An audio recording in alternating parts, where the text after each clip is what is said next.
let's visit my old hyperfixation.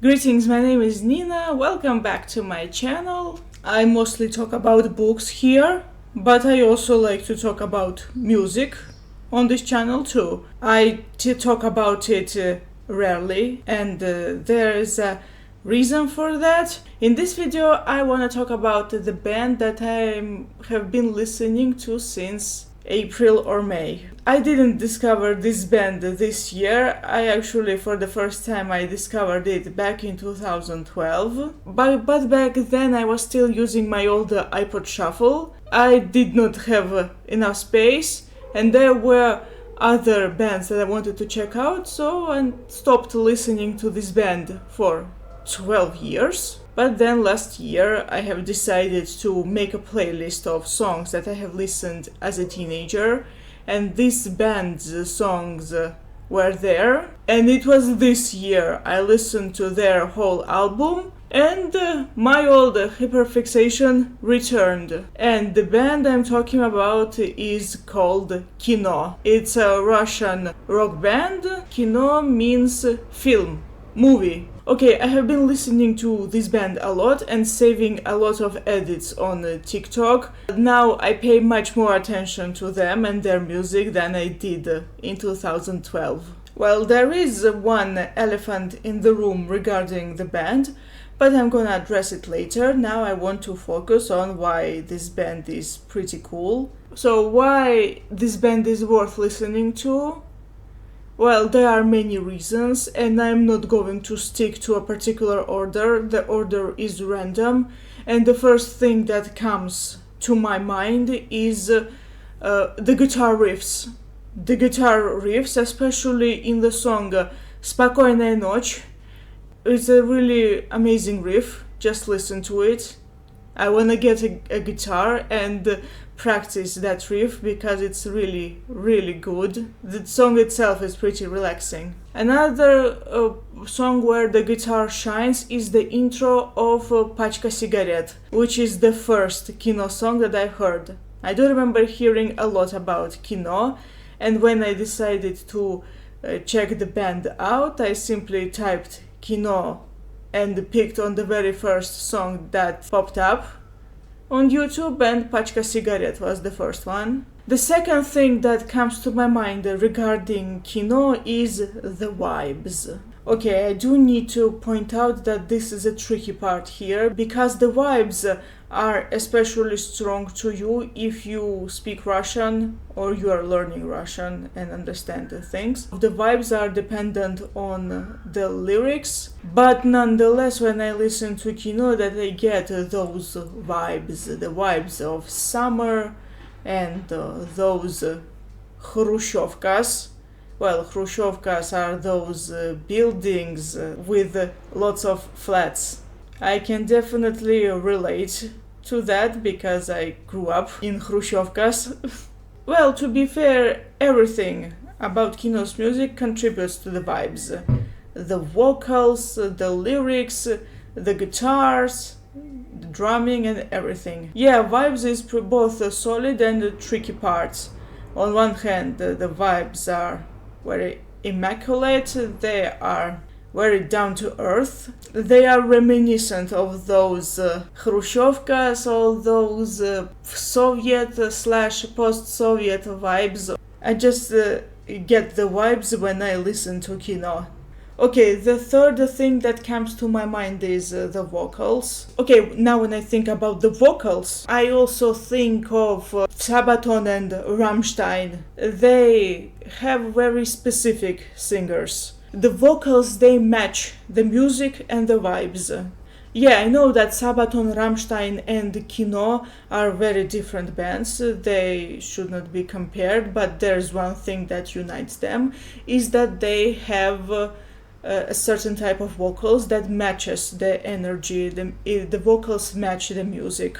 And the next part that comes to my mind is, if point number 2 was tricky, then this one is very tricky, and it's the lyrics. especially how they are sung. There was something about the lyrics, something that resonated. They are telling you a tale, not in your standard fantasy bard type of way, but in a very down-to-earth type of way. Okay, I do confess that some Kino songs, when I listen to some of the Kino songs, I try to find the connection between the lyrics, but once you find it, the lyrics start to make sense. And it's very beautiful and poetic. I also have an opinion on this band. I think that the Звезда по имени Солнце, A Star Named Sun, is their best album. And now I'm going to address the elephant in the room. Have you noticed what I'm trying to do here? Have you noticed that while talking about Kino, what's my main focus? How I presented Kino to you? What was my focus? Well, I focused on the sound, I focused on guitar riffs, I focused on the vibes, I focused on the lyrics. In short, I focused on the music. Yes, when I speak about any band, I speak about the music, and it's easy to do with any band. Any band, it's easy to speak about music. But in case of Kino, it's impossible. For a very obvious reason. I do suspect that one of the reasons behind this is that Kino is a pretty basic title for the band. Kino, film, movie. This is how it's called. But band name aside, I can definitely tell you that Kino is a very unique band. It's very unique because this is the only band that I have listened to. And I have listened to a lot of bands.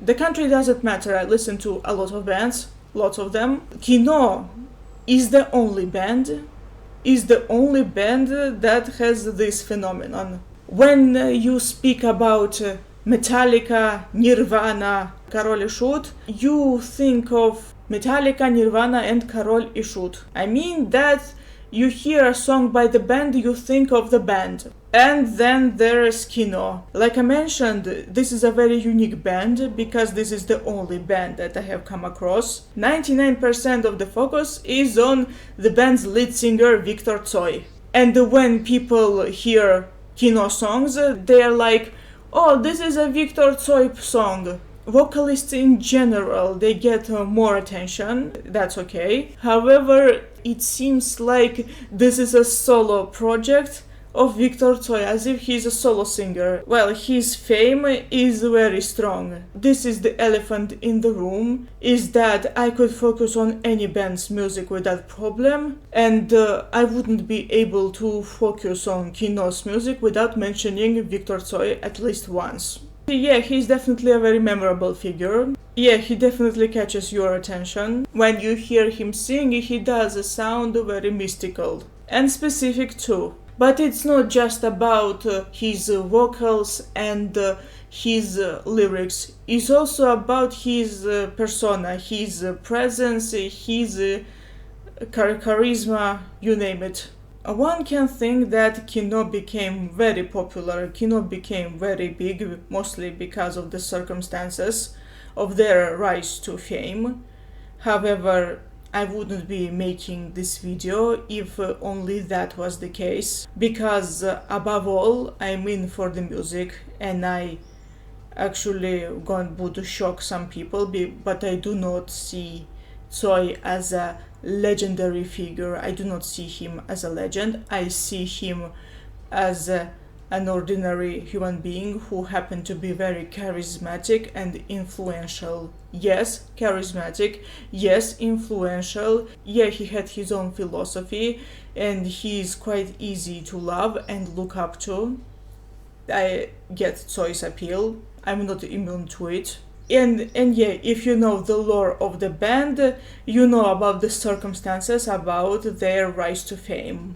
Yeah, the 80's, Soviet Union, perestroika, glasnost, and things like that. But let's take these things out of the equation. Just forget about when the music was made. Even if the music was made today, would it still be cool?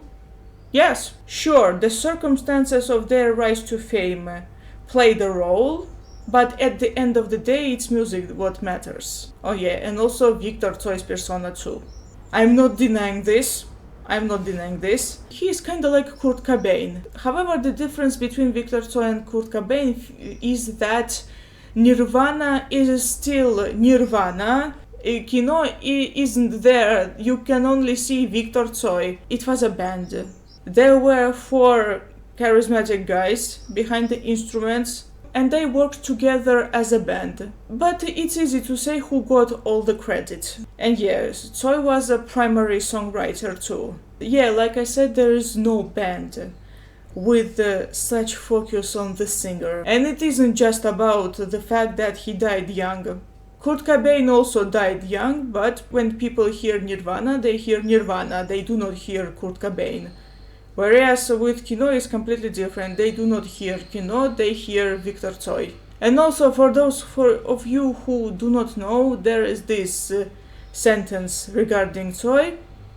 Tsoi żyw, aka Tsoi lives. He didn't die, he just went out to smoke. But yeah, I still like Kino very much. The early albums sound pretty raw, but then you listen to their later albums and the sound becomes much more versatile. You have fast guitar riffs like the infamous «Хочу перемен» or simply «Перемен». «Перемен требуют наши сердца». And then you have relaxing songs like «Спокойная ночь» and «Печаль», fun sounding acoustic like «Бездельник 1». And yeah, they did take inspiration from Western bands, however they made the sound theirs. And the finished result is amazing. And so that's all. Thank you so much for watching. I hope you enjoyed this video. Have you ever listened to Kino? Let me know down in the comments. See you next time. Goodbye.